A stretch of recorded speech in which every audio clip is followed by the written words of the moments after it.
Na semana passada, eu fiz um vídeo aqui no canal comentando o debate entre um ateu, no caso Daniel Gontijo, contra 30 cristãos, promovido pelo canal Foco.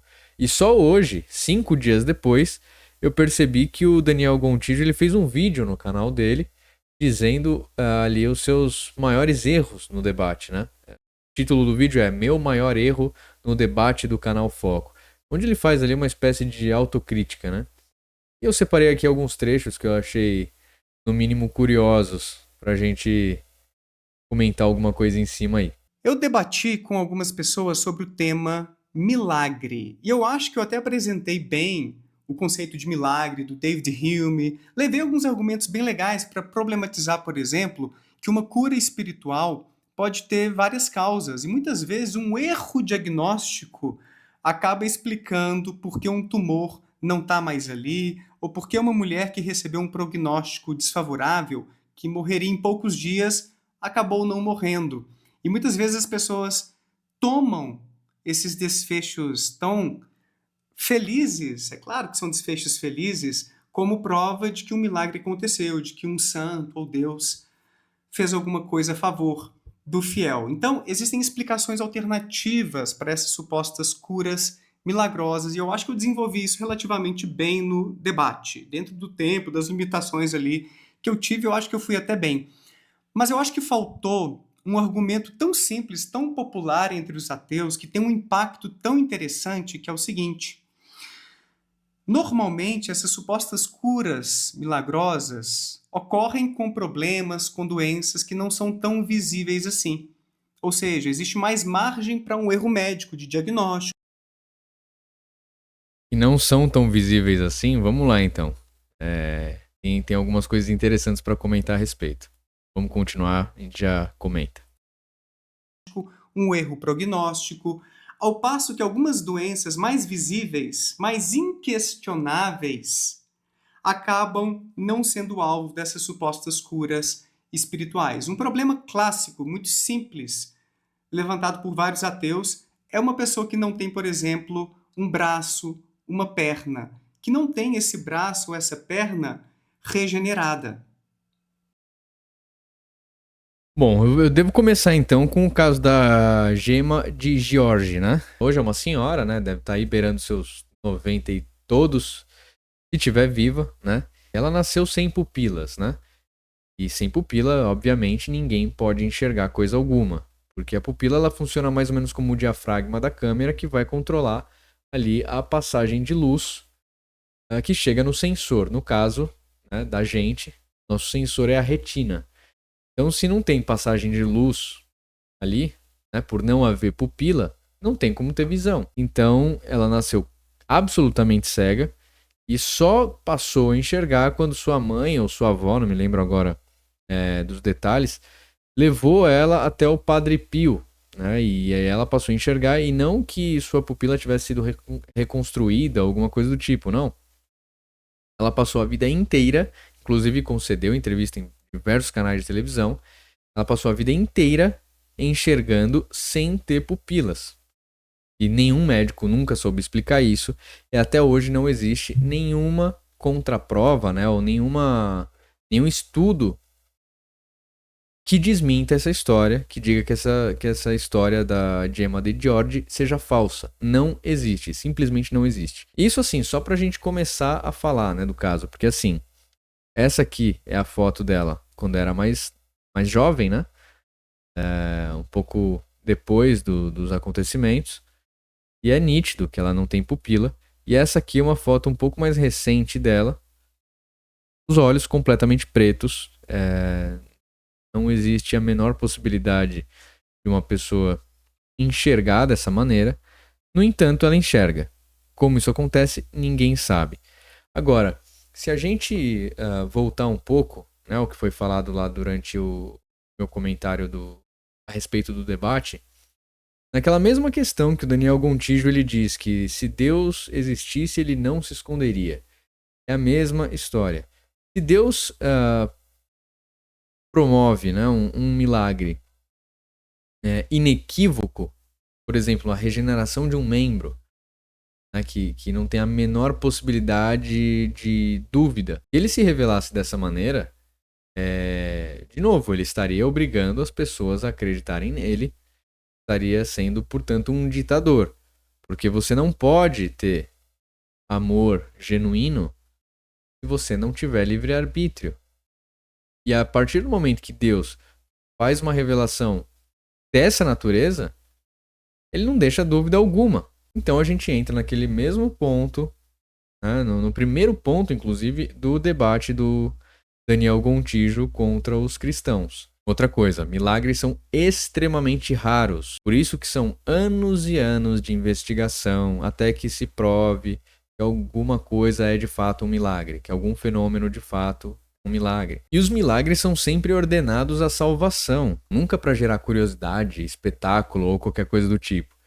Então, o fato de uma pessoa que nasceu sem um dos membros ou teve que ser amputada por algum motivo, acreditar em Deus e seguir tendo fé e servindo de exemplo para outras pessoas é um milagre muito maior do que se ela tivesse um dos seus membros regenerados. Porque, de novo, isso, além de tudo, seria uma prova inequívoca que não poderia ser confundida de maneira alguma e Deus estaria obrigando que as pessoas acreditassem nele e o amassem, porque ninguém em sã consciência gostaria de ir para o inferno.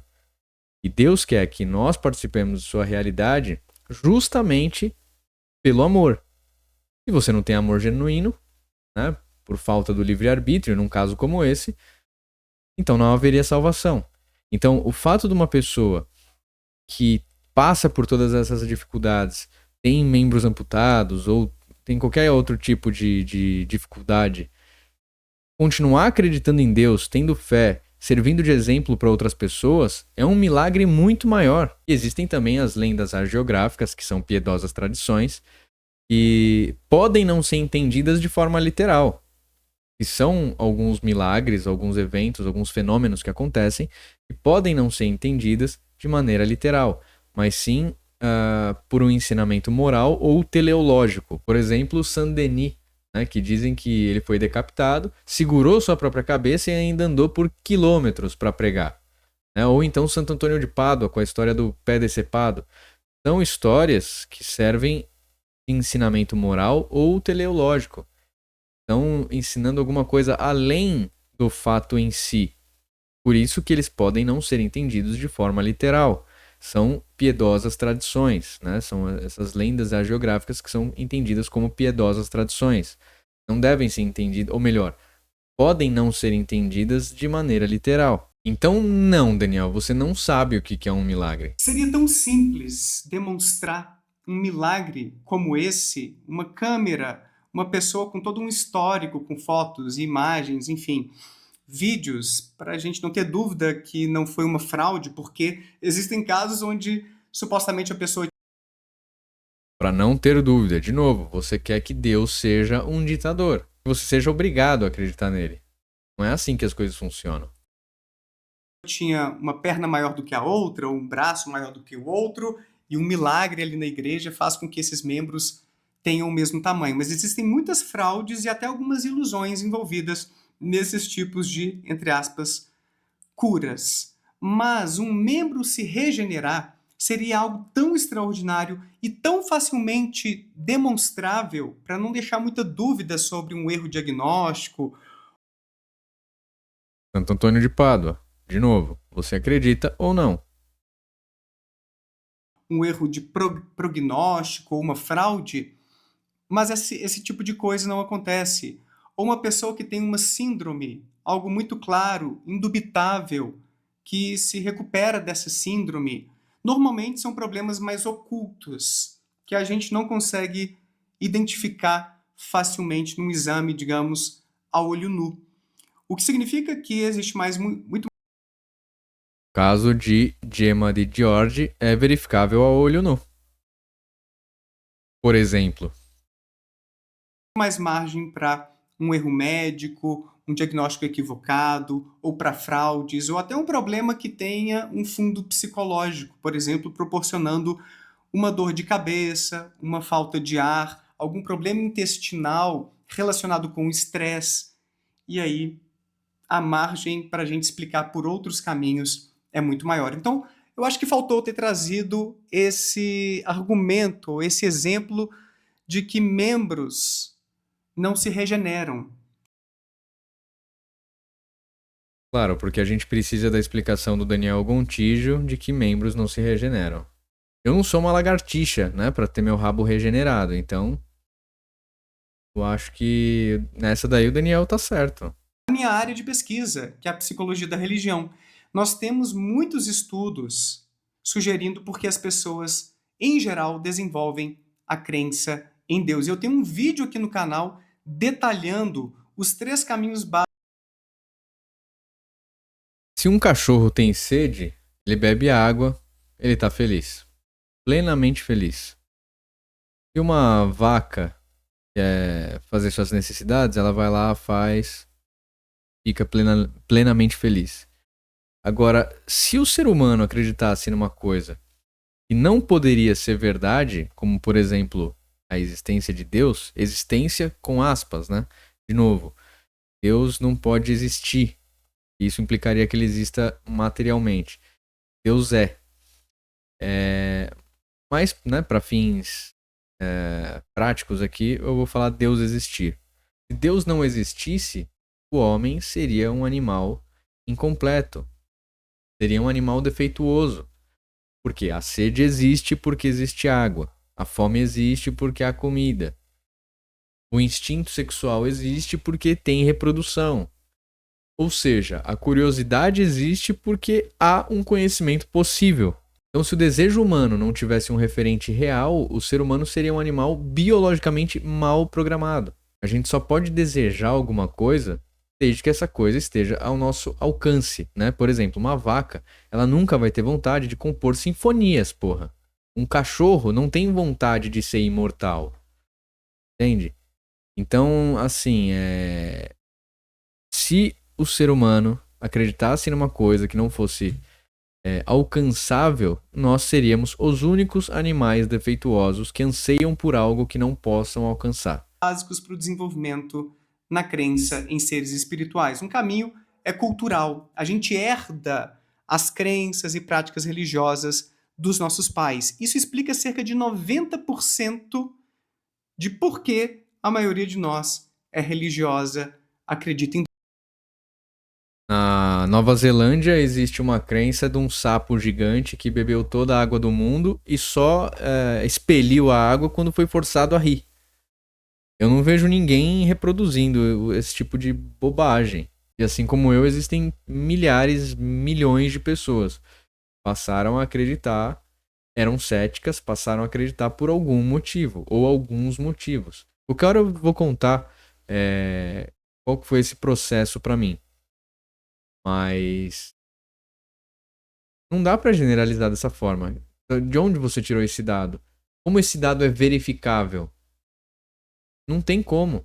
Deus, porque a gente herda. Esse mecanismo cultural é o mais poderoso. Tem fatores genéticos envolvidos, explicando uma parcelinha disso aí, mas a herança cultural é o fator proeminente, mais importante. Existem também fatores motivacionais. Pessoas que sofrem mais, que vivem em países com mais desigualdade social e econômica, por exemplo, com mais doenças sexualmente transmissíveis, com uma taxa de mortalidade infantil mais alta, mais crimes. Essas pessoas têm uma propensão maior a desenvolver espiritualidade, religiosidade. Tem vários estudos mostrando isso, que o sofrimento é um dos combustíveis da fé. E o terceiro tipo de variável é o cognitivo. Pessoas mais essas pessoas têm uma propensão maior a desenvolver espiritualidade, religiosidade. Tem vários estudos mostrando isso, que o sofrimento é um dos combustíveis da fé. E o terceiro tipo de variável é o cognitivo. Pessoas mais analíticas, que não confiam tanto nas suas intuições, no seu feeling, acabam se tornando menos religiosas, menos crentes.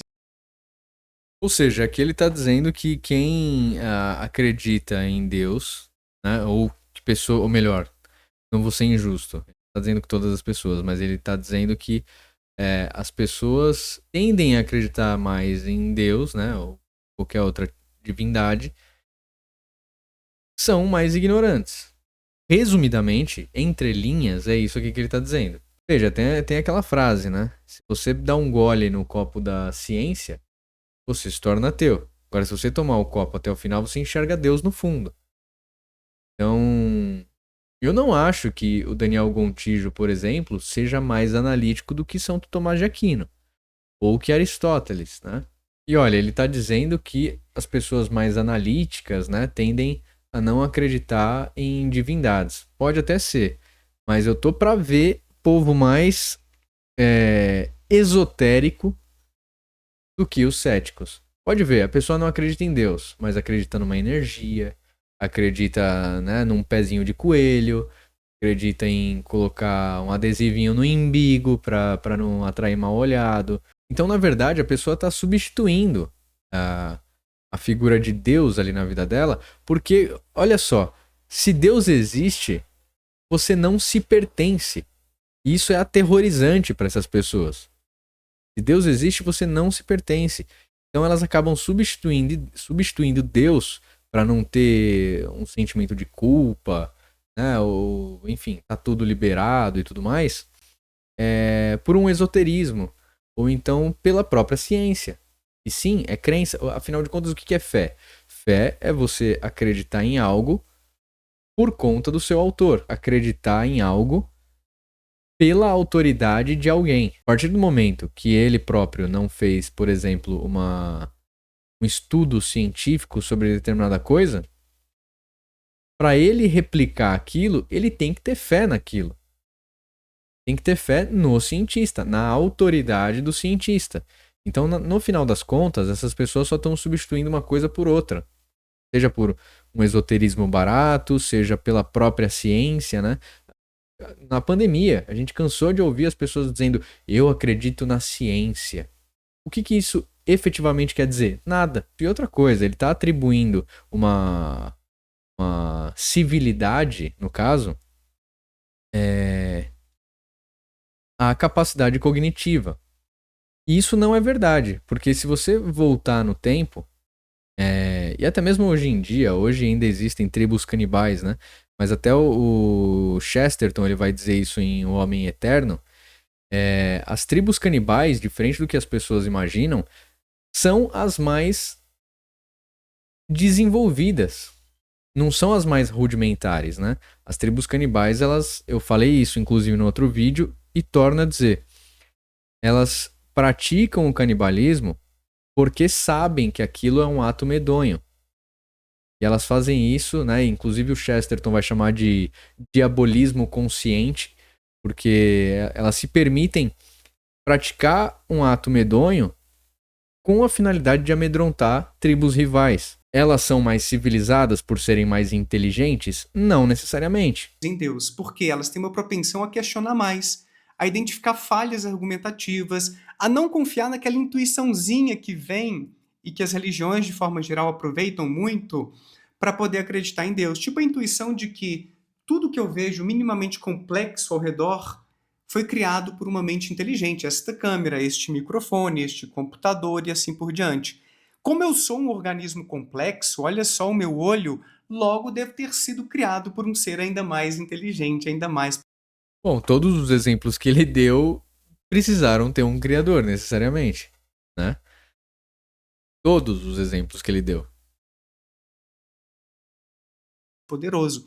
Existe um apelo intuitivo nesse argumento. Nós somos naturalmente seres teleológicos, não é teológicos. Teleológicos no sentido.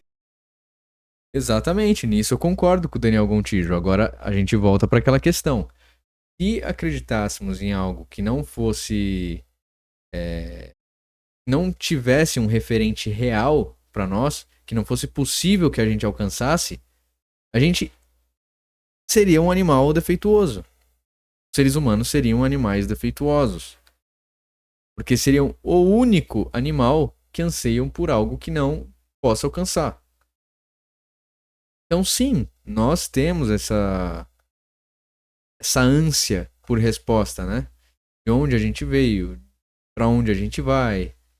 E a gente tenta constantemente entender a morte. Sim, como começou, como vai terminar. Qual que é o problema disso? sentido de buscarmos o propósito de tudo, perguntarmos por quê, qual é a intenção por trás disso. E essa nossa inclinação, que tem origem em, provavelmente de acordo com autores na psicologia evolucionista, na biologia evolucionista, com nossas necessidades de encontrar causas para ações, para a gente inferir intenções. Porque somos mais analíticos. Exatamente, isso contradiz o último argumento dele. Agora, eu seria um covarde se eu quisesse que tudo no mundo fosse explicado e que eu vivesse num mundo absolutamente controlado, né? E aí eu entregaria todo o meu cérebro para que a ciência diga né, crie para mim um conjunto de crenças novos. E a ciência, no final das contas, ela limita o pensamento. A ciência, ela sempre trabalha para provar que alguma coisa não funciona de determinada maneira. Ela nunca pode provar que alguma coisa seja daquela forma ou daquela outra. A ciência, ela sempre tem que provar que aquela coisa não é outra coisa. Eu não sei para vocês, mas para mim parece que desejar viver num mundo onde só existam provas irrefutáveis a respeito de todas as coisas, ou melhor, que a gente só possa acreditar em coisas que tenham provas irrefutáveis, é mais covardia, soa mais como covardia do que como inteligência. E a gente sempre parte, né, a ciência sempre parte do conhecido para o desconhecido, ou seja, existem muito mais coisas que estão ao nosso alcance que a gente não pode provar, mas que a gente sabe que existem, porque são autoevidentes, do que coisas que são provadas pela ciência. Por exemplo, eu te disser para provar que você é você mesmo. Como que você pode fazer uma coisa como essa? Entende? Então, assim, é uma inversão maluca que essas pessoas fazem sobre o conceito de ciência. Elas não entendem o conceito de ciência. Um terceiro ponto é sobre o tema da salvação, que eu afirmei que se o inferno existe, a salvação seria injusta. E eu acho que eu poderia ter usado. De novo, justiça é você dar a cada um o que lhe é devido. Ponto. Se a pessoa não fez por merecer, seria injusto que ela fosse salva junto com uma pessoa que sim, fez por merecer. Essa afirmação não faz o menor sentido, de novo. Desde o debate, meu Deus do céu, eu tô falando isso. Não faz o menor sentido um negócio como esse. Usado argumentos um pouco mais claros e impactantes para convencer, ou se não convencer, pelo menos para a pessoa refletir um pouquinho mais e tudo durante o debate. É claro, a audiência, alguns ali podem acabar se convencendo, estão em busca de respostas e eu não duvido do poder de debates para poder ajudar as pessoas a se posicionarem de certas maneiras sobre esses temas tão interessantes. E nesse tema da salvação injusta, eu poderia ter usado um argumento muito simples que foi ilustrado pelo pessoal do Porta dos Fundos naquela esquete sobre o deus Polinésio. Uma pequena tribo da Polinésia, claro, num cenário hipotético deles, teria razão sobre qual deus existe. E só aquele pequeníssimo grupo foi salvo. Todo o resto da humanidade, sei lá, 99,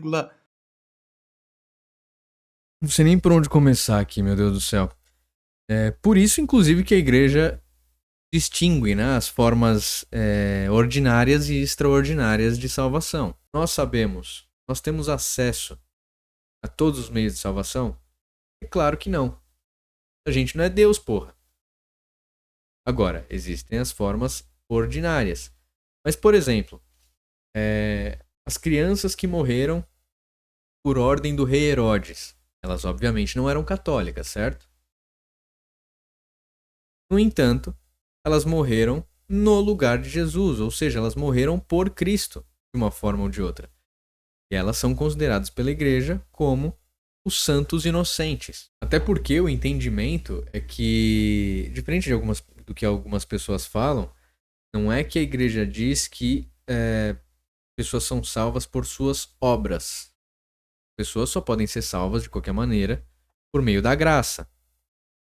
Só que essa graça, ela é manifestada por meio das obras. Os homens não são salvos por suas obras, mas sim por meio da graça. Qualquer salvação é por meio da graça. E essa graça é manifestada nas obras.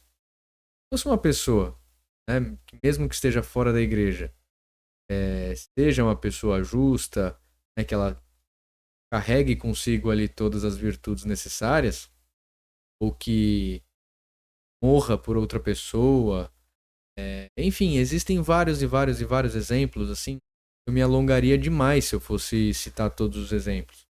Mas, como eu falei, nós não temos acesso a todos os meios de salvação, é claro que não. A gente não é Deus. Nós não somos Deus. Então como que a gente pode saber?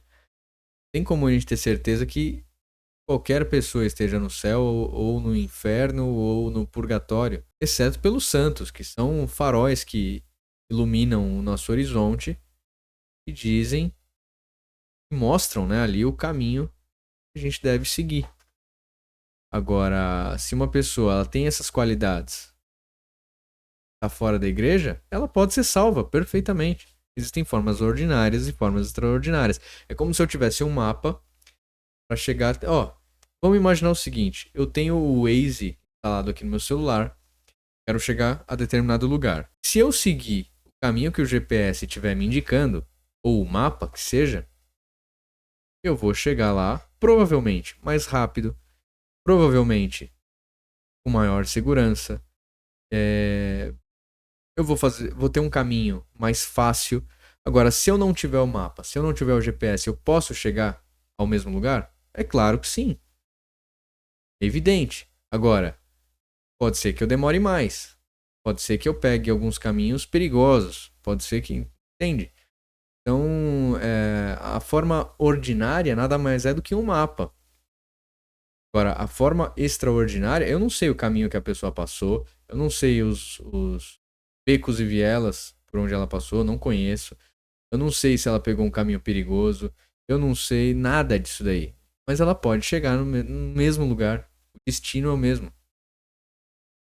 Então, assim, falar da sketch do Deus da Polinésia, e pior ainda, tendo falado no debate, você é um ex-católico, mostra que você não entende merda nenhuma do que é a igreja. Ou faltou a catequese, ou não entende assim, mas merda nenhuma do que é a igreja. Não entende merda nenhuma de doutrina.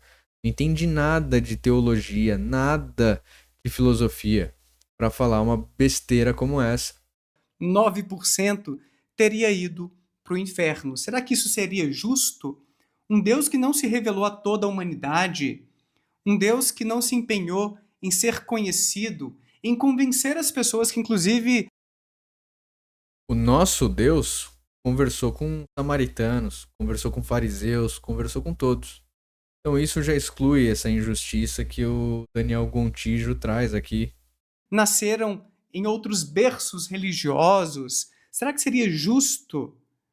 Ou ele teria sido meio parcial demais? Ou talvez até faltou bondade, benevolência, não se importando com a condenação da maioria da humanidade? Imagina vocês, cristãos, assistindo, sendo punidos eternamente ou destruídos, dependendo da perspectiva teológica, como nós, ateus também, como os espíritas, os hinduístas, os budistas, porque a gente não teve a mesma oportunidade do que o pessoal dessa pequena tribo da Polinésia. Bom, vocês já entenderam o argumento dele, né? Eu vou passar para o próximo ponto aqui. Psiquiatras para poder auxiliar pessoas que estão desenvolvendo uma depressão, que desenvolveram esquizofrenia, transtorno bipolar e assim por diante. Existem aspectos sombrios da fé. Líderes religiosos abusivos. Nossa, tem muita maracutaia nesse meio. Mas eu deveria ter feito a ressalva de que os benefícios da fé não são exclusivos do cristianismo. Quem está no espiritismo, na Umbanda, no Candomblé, no Islã, no budismo, no taoísmo, colhem os mesmos benefícios. Não é algo exclusivo do cristianismo. Colhem os mesmos benefícios psicológicos, né? Ele está dizendo. Pode ser, eu não tenho acesso a esse tipo de dado, mas olha, tem algumas religiões aí, eu não vou citar quais, e são basicamente movidas pela inveja, né? E esses benefícios têm menos a ver com a crença religiosa do que com a integração social. O que faz bem no final das contas é a gente se sentir pertencente a um grupo. É a gente se conectar com pessoas com quem a gente... Ué, então no caso, um ateu que participa de discussões e grupos de ateus, ele também está movido por essa sensação de pertencimento. De novo, o que o Daniel Gontijo está trazendo aqui, primeiro que não é novidade alguma, segundo que não prova nada. Para usar aquela metáfora que tem gente que usa, né? Tem o policial mau, o policial bom. Não que eu seja melhor, tá, gente, do que, sei lá, outros ateus que têm seus canais por aí, têm uma atitude um pouco mais incisiva e tudo, não nesse sentido, mas eu acho que é importante ter essa voz um pouco mais amena para poder impactar pessoas que precisam entrar em contato com uma visão alternativa sobre a vida, entender que existe um caminho diferente que pode ser tão bom quanto, ou até melhor, porque tem muita gente que está mal na sua religião, tem muita gente que pode se libertar e se sentir muito mais feliz, muito mais leve fora da religião. Nossa, mas esse aqui, é impressionante como esse aqui é o mesmo discurso do diabo, né? Porque, não, você tá livre para fazer qualquer coisa, não se sinta tão pressionado. Faça como lhe convier. É o mesmo papo dessas feministas, né, que advogam pelo aborto. Ah, não, porque eu quero ser livre, então eu não quero assumir uma criança indesejada. Ora, não abra as pernas, né? Tem vários métodos, inclusive, para você evitar que isso aconteça. Liberdade pressupõe um autocontrole muito grande, né? Que é o sentido da santidade. Como um ser humano, você tem suas inclinações mundanas, né? Você tem os seus desejos comezinhos e tudo mais. Mas a partir do momento que você tem um autocontrole grande o suficiente, forte o suficiente para não fazer aquilo que você tem inclinação, aí sim você é livre. Porque você pode escolher praticar ou não. E quando você faz, né, tudo o que acha, como bem entende e tudo mais, você acaba se tornando escravo dos seus próprios prazeres. Isso não é liberdade. E talvez eu seja um caminho para atingir essas pessoas, ou para ajudar aquelas que estão e continuarão numa religião a não cair em armadilhas de líderes abusivos, ou de flexibilizar um pouco o seu dogmatismo para ter uma espiritualidade mais leve, menos tóxica. Talvez seja esta a minha missão por aqui. E nesse sentido, eu acho que eu levei um pouco disso para lá. Então, se por um lado isso pode ter explicado a maior parte dos elogios que eu recebi nesse debate, por outro, talvez eu ter ouvido demais, parado demais para escutar pacientemente, tenha me custado um espaço em que eu poderia ter argumentado mais. Então, eu não mudaria drasticamente essa minha atitude, mas talvez, numa próxima ocasião similar, eu possa me posicionar um pouquinho mais, com um pouco mais de assertividade, entende? E talvez mais no sentido de usar mais o tempo para argumentar. Talvez eu tenha sido muito sucinto. Eu poderia ter pensado, poxa, eu fui convidado aqui no final das contas, eu posso falar um pouco mais, eu posso desenvolver com mais calma, com mais profundidade alguns argumentos, em vez de pontuar e ouvir para apontar o erro do outro. Porque talvez a minha estratégia tenha sido mais apontar a fragilidade dos argumentos dos cristãos. Bom, não apontou fragilidade alguma, né? Inclusive teve gente naquele debate, diferente da maioria desses debates de 30 contra 1, teve gente ali capacitada para contrapor, né, o Daniel. Então, eu acho que, na verdade, ele acabou fazendo esse vídeo para se retratar né, do motivo que ele foi tão mal no debate. E eu poderia ter me aprofundado mais nos meus argumentos usando um pouquinho mais de tape. Para isso eu poderia ser um pouco mais assertivo, me colocado um pouco mais, não sendo agressivo, não sendo irônico ou debochado. Então talvez eu devesse ser um pouco mais ativo ali para coordenar mais o ritmo ou a dança daquele debate. Talvez um pouquinho mais disso. Vocês concordam? Foi a sensação que eu tive depois de assistir, no final das contas, o debate. Eu agradeço a todos que estão deixando comentários aqui no canal, lá no Instagram, no TikTok, no X. Bom, é isso, né? Não tem mais nada aqui pra comentar. Eu espero que você tenha gostado aqui desse vídeo. Ficou, acho que, um pouco mais curto do que o vídeo original, né? Que eu fiz comentando o debate. Esses foram os trechos que eu separei, que são os pontos principais aí que ele trouxe no vídeo dele, né? Se você gostou, comenta aqui embaixo. Se você não gostou também, comenta aí, me xinga. Fiquem à vontade. Deem um like, se inscreva. E eu vou produzir mais conteúdo. Produzir conteúdo, inclusive, é uma expressão horrível, né? Porque parece que eu tô indo ao banheiro quando eu falo isso, mas eu vou produzir mais material aí. A respeito de outros assuntos também que eu julgo pertinentes. Falar também bastante da minha área, né? Do audiovisual, cinema. Então é isso aí. Conto com a audiência de todos vocês e até a próxima.